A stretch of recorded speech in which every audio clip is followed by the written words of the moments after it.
Nah, supaya ada belas kasihan, poin keempat adalah bangun tidur selalu ngomong gini, Tuhan, menyenangkan hati Tuhan itu seperti apa ya?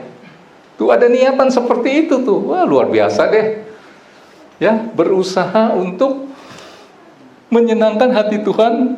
Ya, kita tahulah, kita harus hidup di dalam roh, ya. Coba Roma 8 ayat 14.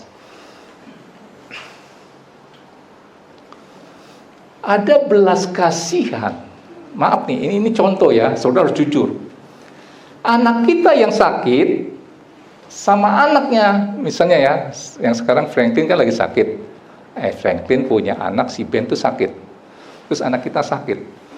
Jujur, belas kasihan saudara itu memang kepada si Ben, kita ada dong belas kasihan dong, kasihan ya.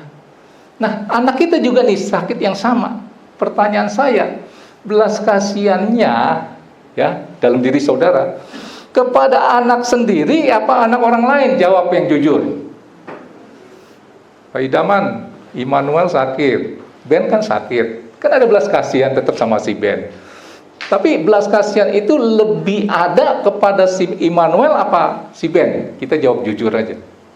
Immanuel, karena dia anak kita. Nah, waktu saudara berseru, bertindak, saudara ini adalah apa? Statusnya anak. Itu belas kasihan Tuhan lebih ada lagi. Semua orang yang dipimpin Roh Allah adalah anak Allah. Maka saya katakan kalau saudara berdoanya panggil Tuhan, itu jauh hubungannya. Makanya harus panggil Bapa, kan bukan kata saya, kata firman di dalam doa Bapa kami. Tangkap ini. Maka saya katakan supaya ada belas kasihan, hidup di dalam roh. Semua orang yang dipimpin Roh Allah adalah anak Allah. Orang Kristen belum tentu anak Tuhan. Anak Tuhan pasti orang Kristen. Karena tidak semua orang Kristen dipimpin oleh Roh Allah. Roh yang Tuhan taruh ketika engkau percaya bahwa Yesus adalah Tuhan. Dia aktif menguasai hati pikiranmu untuk mengambil keputusan, bertindak, berkata-kata, dan lain-lain. Tangkap ini. Berusaha menyenangkan hati Tuhan, yaitu hidup di dalam roh. Saudara anaknya. Dan belas kasihan Tuhan kepada anaknya itu lebih daripada yang lain-lain. Saya ambil cerita yang tadi. Tangkap ini ya. Oke. Jadi posisikanlah kita sebagai anaknya, supaya belas kasihan Tuhan itu lebih lagi ada pada kita.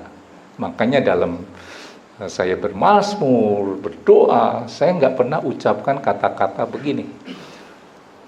Bapa mana jika anaknya minta roti dikasih batu, minta ikan diberi ular? Ini firman kan?